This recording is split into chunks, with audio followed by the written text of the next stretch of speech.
Các bạn nhìn được slide chưa?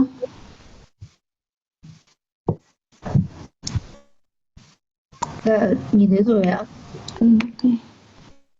Okay, so we finished the first effects of international transport to international trade. So let's see the second thing is international transport can help to expand the goods and market structures in the international trade. So I think for this effects, I think it's quite clear with you how the international transport can help to expand the goods structures and also the market structures in international trade. So can you just give me example related to the goods structures and the market structures?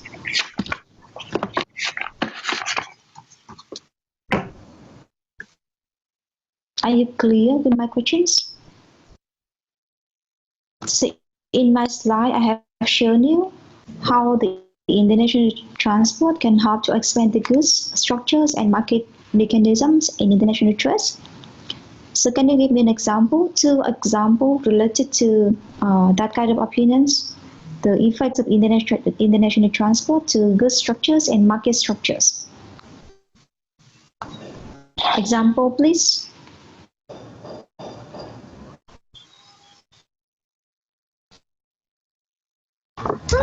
Now, oh my god.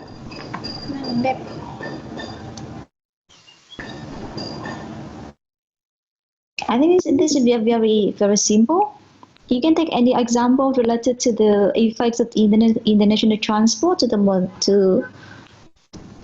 on expanding of the goods structures and also the market structures. And example?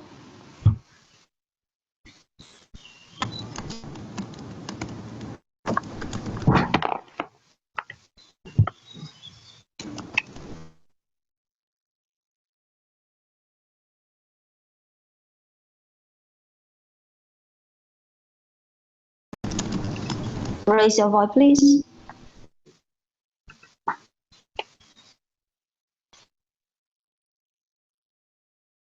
I think it's very simple. So how can know of you can give example? In other words, because thanks to the international transport, the development of international transport, so we can expand our goods structures in international trade.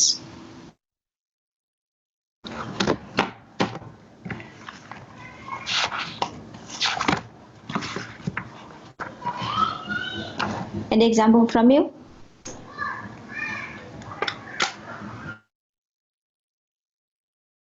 Okay, I can help you to give the example for the first thing. I mean the goods structures, and you have to think about the market structures. The goods structures, it means in my slide I have shown you that previously I only focus if we have only focus on the high value or small quantity of goods, because at that time the transportation cost still very high, still very expensive. And you know that if the transportation cost is very high or very expensive, so it means our price of the goods, the final price of the goods also very expensive. So that's why we only can export, we only can trade the goods with the characteristics of high value and small quantity in the international market. So have you ever heard about the movie, I think the very popular movie like the Silk Road, Con đường tơ lụa? Have you ever heard about that? Yes. Okay, do you know what is the Silk Road? The Silk Road is the road to transport silk from China to export to other countries. From China to the other countries. So yes. Have you ever observed about the transportation modes that used to carry the goods from China to the other countries? I think mostly by horses or by llamas, like that. Yep, by the horses or by camel? Yeah. Mm-hmm. So what about can you raise some kind of characteristic related to that kind of transportation modes? Characteristic of that kind of transportation modes? Yeah, I think the first thing is that it's very slow because Slow. it takes a lot of time to Yep. transport from China to the Western countries. Mm. Any other features? Any other characteristics? So And also, how about the capacity or the volume?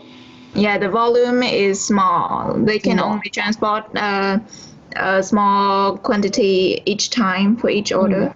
Mm. So how about the characteristics of the goods that can be traded at that time? The goods are Only they usually have a high value. For high example, value. yeah, silk. Exact. Yeah, exactly. So is it possible to carry the goods like raw materials at that time by camel or by the horses? The raw materials, I don't think so. Yeah. Why? Because the raw materials are low in value and Mm. they have a much bigger quantity. Exactly. So you can see that if the transportation is not developed, so it means you have the very limitation in terms of transportation modes, and also in terms of the capacity, also in terms of the speed of transport, speed of transportation modes.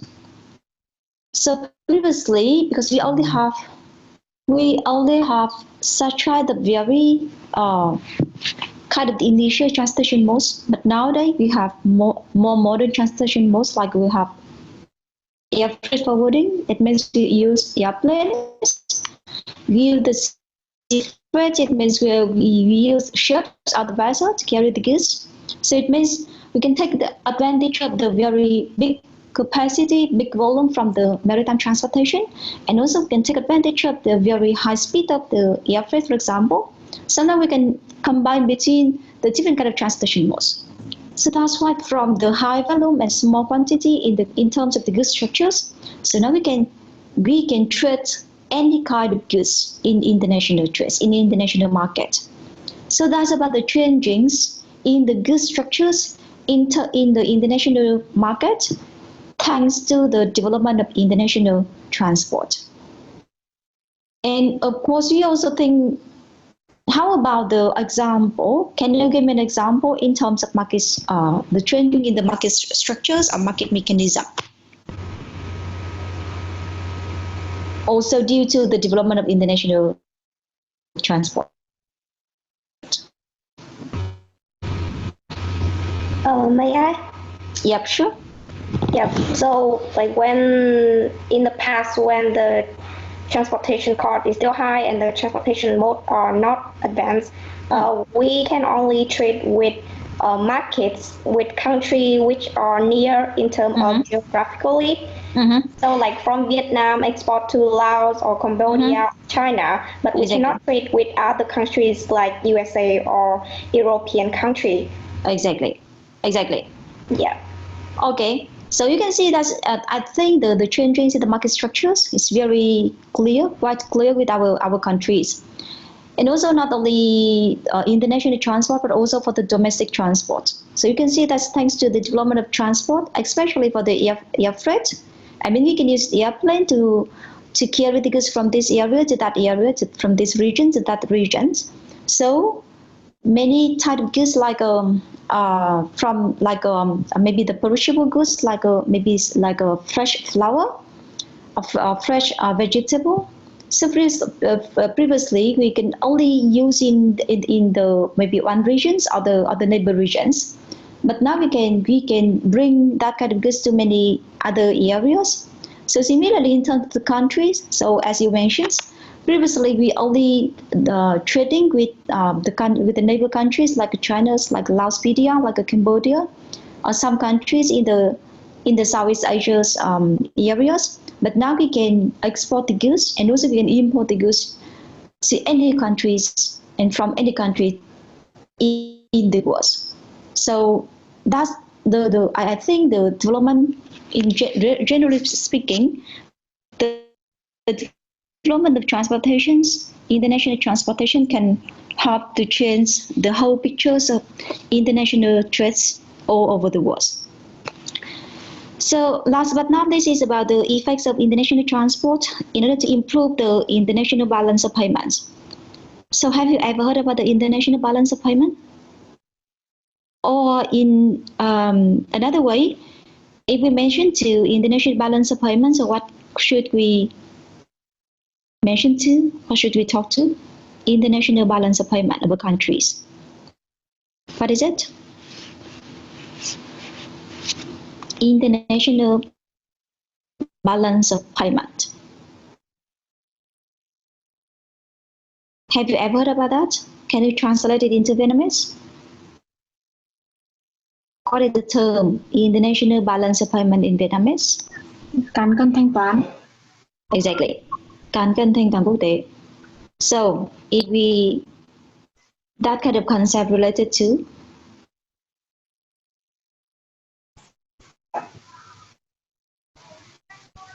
just a general idea, can you guess? International balance of payment?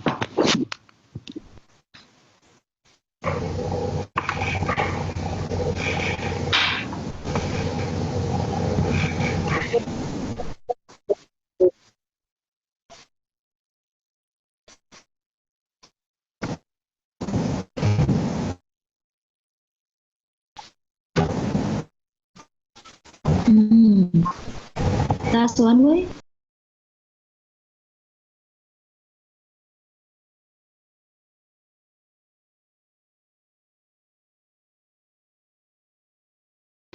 In 1 year. So it means you can see that for in the context of one countries, would you prefer to have more exporter higher than importer, or in contrast importer on export higher than import, or the import higher than export? Which one do you prefer? Export. Of course, we want to have. Okay, please. I think a country prefer higher export than higher import. The export should be higher than the import, right? Yeah. So, but basically, of course, after a year, we have to calculate about the difference between the import and export volume of the countries in a year. So, of course, we prefer to have export higher than the import, because at that time, of course, we will have the surplus in terms of foreign currency, in terms of convertible currency. So that's good for our countries. It means we have spent some money for us. So coming back to our issue, so why do we have the effect of international transport to in order to improve the international balance of payments? In other words, you have the positive impact of international transport to the international balance of payments. So I would like to analyze that kind of effects via the two functions of international transport. Via the two functions. The first one is serving functions, and the second one is trading functions. So what is the serving functions? First of all, so like this way. First of all, when we think about the transportation sector of the countries, so you know that first of all, the transportation sector or industry of a country should meet all of the needs and requirements or demands of that countries. What I mean is, in terms of the transporting the goods within the country, from this area to that area, from this city to that city, from this province to that province, and also meet all of the needs and demands regarding the transportation of the passengers as well. But of course, we are focusing in this course, we are focusing on how to transport the goods. So the serving function here can be understood as the transportation sector of a country, first of all, need to develop so that it can meet all of the needs and demand of the countries. By this way, it means we don't need to use foreign currency in order to import the transportation service from the other countries. So let me just explain a little bit more about how to import transport service from the other countries. Because you know that transport is not a kind of the products. Sometimes we can call this is a service. And the more important thing is transportation is something that we cannot produce and then put it into the store. Can you mute your voice, please?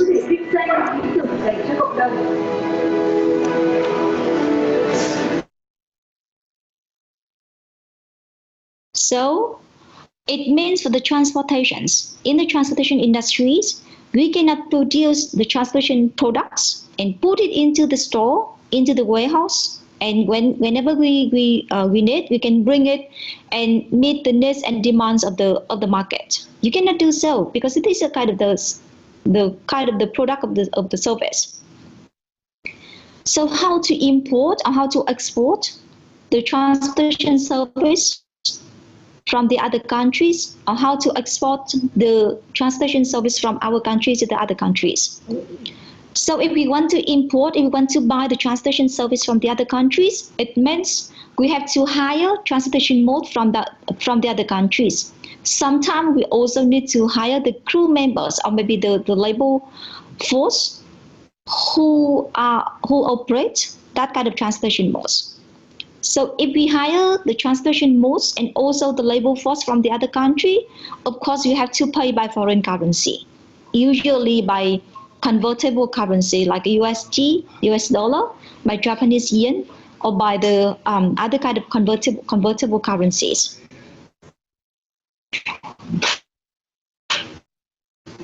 So coming back to the serving functions. If the transportation industry of the country can meet all the needs and demand of our country first, it means we don't need to use the foreign currency to import the transportation product service from the other countries. It means via the serving function, we can save foreign currency, we can save convertible currency. Okay. On the other hand, how about the trading functions?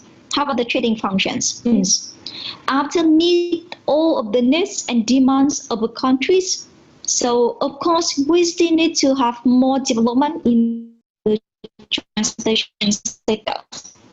It means currently we have surplus in terms of transportation product or services.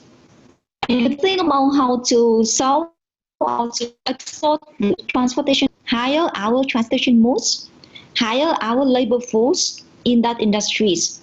And then via that kind of thing, that kind of operation, we can gain more currency from the other countries. Again, trading function, it means after meet all the needs and demands of our countries, we still have more development, higher development in the transportation industries. It means we have surplus in terms of transportation service of products. So we think about how to export them to the other countries. In other words, it means letting the other countries, maybe the cargo owner from the other country, hire our transportation modes, hire our labor force. So of course, they need to pay us by foreign currency, by convertible currency. So now we can gain more foreign currency. So generally speaking, or in summary, you can see that on the one hand, via the serving function, we can save foreign currency. On the other hand, via the trading function, we can gain more foreign currency. It means international transport has improved the international balance of payment of that countries. So that's the way you need to analyze about that kind of effects of international transport to the international balance of payments. Are you clear, or do you have any questions about this issue? Is that clear? I'm sorry, can you repeat? The trading function, by the trading function, we can earn more foreign currency, right? Oh, yeah. How about the serving function? Can you repeat? You want to repeat the serving function or trading functions? Serving function. Serving functions. Serving function, it means, first of all, transportation industry of a country need to meet all of the needs and demands in our countries. It means the needs and demand to transport the goods in our countries, I mean the domestic transportations, for both of the goods and also the passengers. So by this way, we don't need to use the foreign currency in order to import the transportation service from the other countries. It means we don't need to hire transportation modes from the other countries. We also don't need to hire labor force from the other countries, because if we want to do so, we need to use foreign currency. So if we can meet all of the needs and demand in our country, I mean the domestic transportations, so it means you can save foreign currency. Is that clear? Okay. Okay. Any other opinions about this issue? No? Okay, that's good. So that's all about the concept, about the characteristic, and also about the effects of international transport. So now let's go to the second main part of this chapter, about the transportation rights or liability. And actually, in this part, we have to talk a lot about the Incoterms. So I'm going to introduce videos. Maybe today we don't have much time. After the next time, after the next class, I'm going to introduce videos, 3 versions of the Incoterms, and of course you have to emphasize about the difference among the 3 versions. I mean from Incoterm 2000, and then Incoterm 2010, and then Incoterms 2020. So I think in the previous course, I mean international trade transactions, you have learned about the Incoterms 2010, right? Have you heard something? Have you analyzed any information related to the new version? I mean the Incoterms 2020. Have you? Yes or no? No. Not yet. Okay, so maybe all of you just familiar most with the Incoterms 2010. That's fine. So don't worry. So the next time I'm going to introduce videos, the newest version, difference between the Incoterms 2020 and the Incoterms 2010.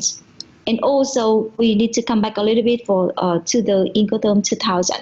And then we see the reason why the ICC, I mean International Chamber of Commerce, think about or give the reason why that they have such kind of changes in the different versions of the Incoterms. But before going to the Incoterms, so we have to talk a little bit about the definition of transportation rights or liability.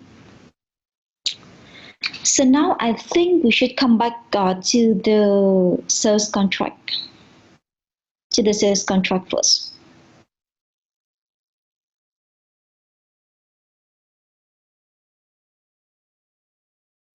In the sales contract, I mean the contract has been signed between the seller and the buyer, or exporter and importer.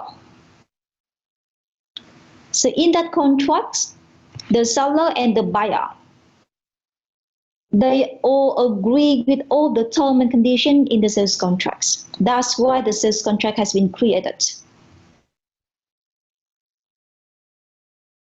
And of course, when we have all the term and condition in the sales contracts, of course, we have to think about the transportation clause or the term and condition related to the transportations.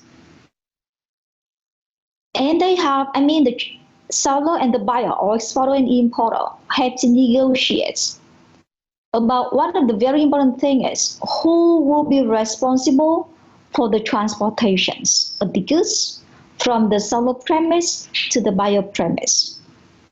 So depending on the term and condition that they use in the sales contracts, sometimes the seller will be the person who is responsible for the transportation's liability, and sometimes that kind of responsibility will belong to the buyers. So what I mean is we have to think about how to arrange the transportation liability or responsibility between the sellers and the buyers in the sales contracts. So that's the reason why in this course we need to mention to the concept related to the transportation right or liability. So why I use either right or liability? because I think if we just take a look into the Incoterms or just take a go or in the context of the previous course, I mean the international trade transactions, so all of you thought that this is the liability, this is the responsibility. However, in this course, I want to introduce to you the new features of this kind of thing, not only the responsibility, but also the right. Also the right. So why the right?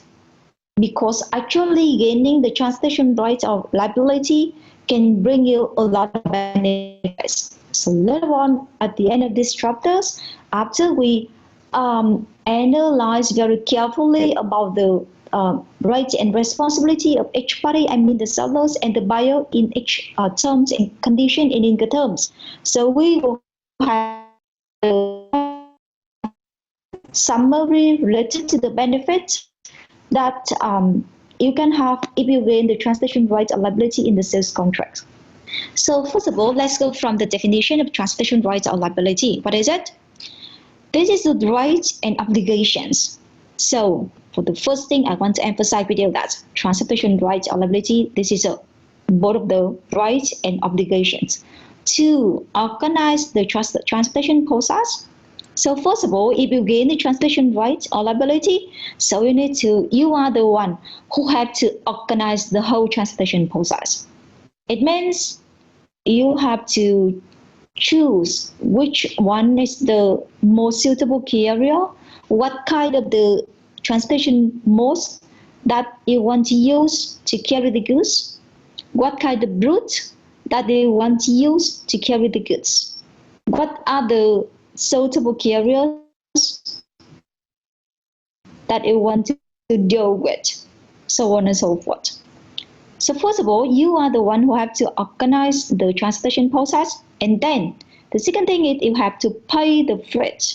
You have to pay the translation cost directly to the carrier, directly to the carriers. It means you have to give money directly to the carriers. So you are the one who gain the translation rights or liability. So that's about the concept. So the next part is how to divide or how to arrange transportation rights and liability between the seller and the buyers in the sales contracts. So now we have to focus on the relationship between the sellers and the buyer. It means we have to arrange who will gain the transportation rights or liability in the sales contracts. So first of all, let's see what is the basic to divide or to arrange the translation responsibility of rights between the two parties. So as I mentioned with you, first of all, if we take a look into the sales contracts, so we can see that Incoterms, even though this is the kind of the legal source of any country, so this is the international practice in the international trade, but Incoterms, this is the main rules that have been used in the long time in order to regulate all the problems that happens related to the sales contracts. And in the sales contracts, of course, I have analyzed from the initially that in the sales contract, we have to know who will responsible for the transportation process. So what I mean is we use Incoterms to regulate the sales contracts, and the sales contract has been used to regulate about the translation rights or liability.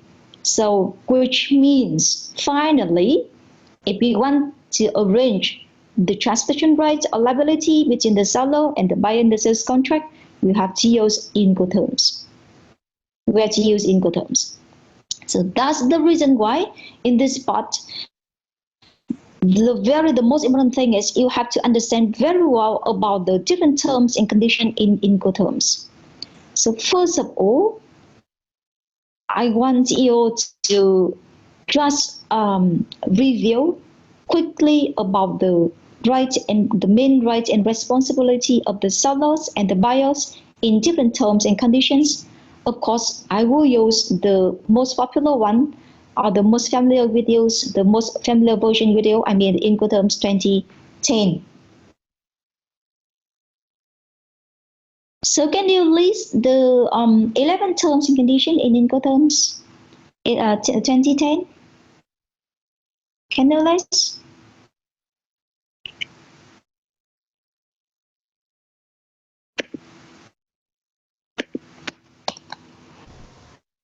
Can anyone of you list 11 terms and conditions in Incoterms 2010? Teacher, can I? Sure. First is the X work. X work, okay. Secondly is the free alongside ship. Free alongside ships, FIS. Thirdly, the free carrier. Free carrier, okay. Next is the FOB. FOB, okay. Yeah. Next is CPT. CPT, what is CPT? CPT is a carriage paid to. Exactly. Anything else? Next is a CIF. CIF. Yeah. Next And is then a CFR. CFR. Yeah. Okay. Anything else? Next is a DIP. DIP. Yeah. Next is a DPU. DPU. And finally is a DDP. DDP. That's all? Yeah. Okay. Any other opinions? Any other opinions?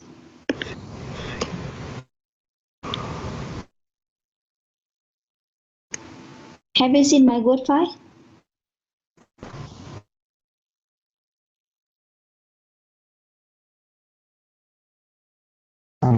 Yeah, yeah.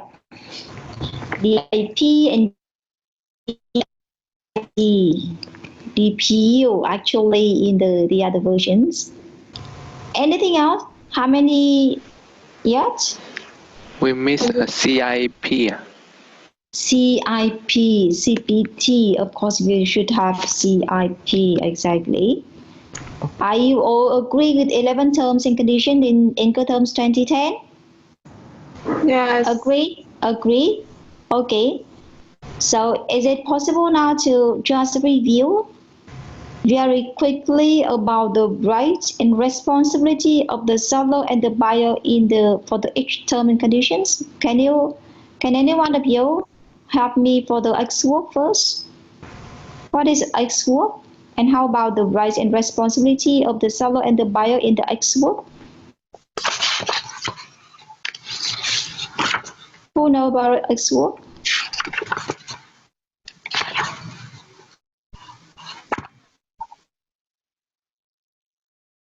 Okay, please.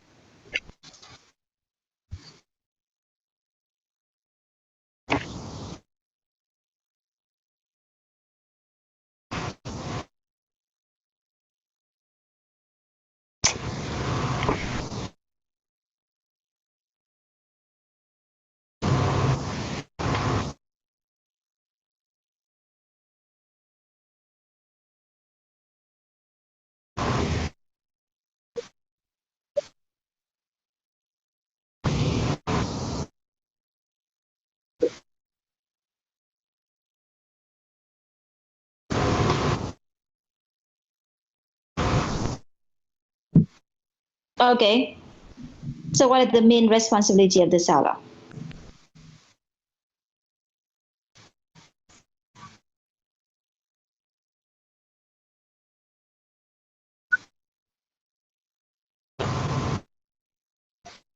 So how about the main responsibility of the buyer?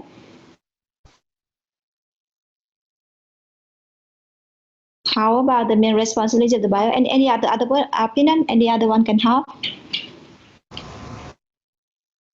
I think in X work, the buyer will be responsible for all the carriers and custom or high vehicle. Yeah. Also the risk and the cost of the consignment. Okay. So actually the simplest one, X work. And it is in contrast with what term and conditions? Do you know? In terms of the right and responsibility of the seller and the buyer in the sales contracts? X work is in contrast with DDP. GDP, exactly. So I think for the X work and the GDP, you have to refer by yourself. It's the simplest one. Okay, next one about the FAS. What is FAS? And how about the main responsibility and the right of the sellers and the buyer in the system for the FAS? What is FAS?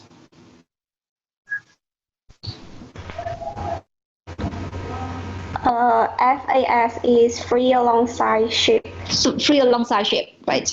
Yeah. So for this term, the seller will deliver the good alongside the vessel at the port of shipment. At the port of shipment, okay, along. Yes. Mm. And so from this point, all the costs and risks will be borne by the buyer. Will be borne by the buyer, okay. And the export custom will be done by the seller. Exactly. Okay, that's about the free alongside ships. How about the FCA? How about the FCA? What is FCA? FCA is free carrier. Free carrier. Yeah, so in this term, the seller will deliver the good to the place nominated by the buyer, which will be taken care by the the seller will deliver the good at the agreed place to the carrier who was nominated by the buyer. Who will nominated by the buyer? Yes. Anyone can add any information related to the FCA? Anything else that we should add more for the FCA free carrier? In FCA, I want to mention the point of transferring risk. This will be the time when the goods is transferred to the carrier. It will be the point of transferring risk. That is the point of transferring the risks, of course. Okay. Actually, for the Incoterm, so of course we have to think about the point to transfer the risks and also the point to transfer the cost, right? So, but at this point, I think I don't want to mention about that kind of thing first, because you have to mention about the 2 points very clearly in the next term condition, especially for the CIF, CFR, and the FOB. But for the FCA, any other characteristic, any other point, any other features that you have to mention, that you have to emphasize, because it's very important. Can you guys, any other opinions, yes, for the FCA?